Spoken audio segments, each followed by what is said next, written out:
दरम्यान दिल्लीमधील मराठी ग्रंथदिंडीमध्ये अनेकांच्या प्रतिक्रिया जाणून घेतलेल्या आहेत। आमचे प्रतिनिधी रामराजे शिंदे यांनी आपण पाहूयात।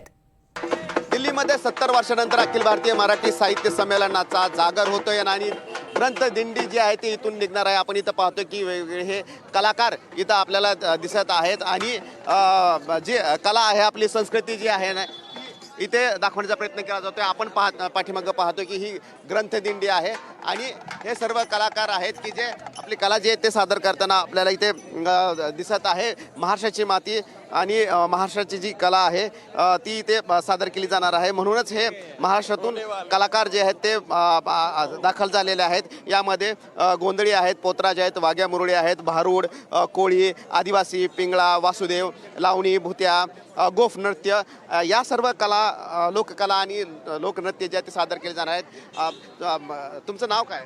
सौ जयश्री गणेश माझगावकर। काय बोलता? हातामध्ये पाटी घेतलेली आहे। मी माता सावित्रीबाई यांच्या पोशाखामध्ये तुमच्या दिल्ली दरबारामध्ये आली अखिल भारतीय साहित्य संमेलनला।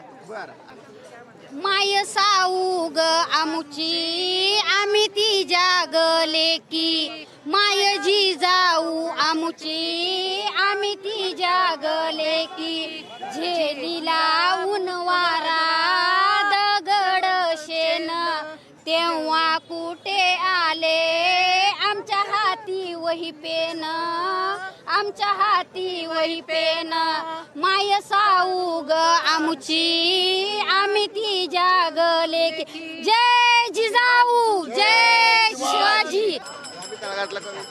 अखिल भारतीय साहित्य संमेलन यांच्या माध्यमाने आम्ही जो महाराष्ट्रातून दिल्ली दरबारी आलो आहे, खरंच नाविन्यपूर्ण अशी आमची वारी झालेली आहे आणि काहीतरी जीवनाचं मराठी भाषेचं सार्थक होईल असं आम्हाला वाटते।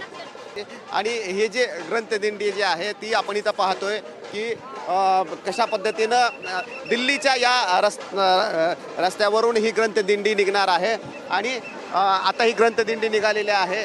ज्ञानेश्वर माऊलीची आहे ती समोर दिसते आणि ही दिंडी जी आहे ती जाणार आहे छत्रपती शिवाजी महाराज साहित्य नगरीपर्यंत। आणि आपण पाहतोय की गडाचा हा आकार देण्यात आलेला छत्रपती शिवाजी महाराज आहेत, मावळे जे आहेत ते तिथे दाखल केलेले आहेत।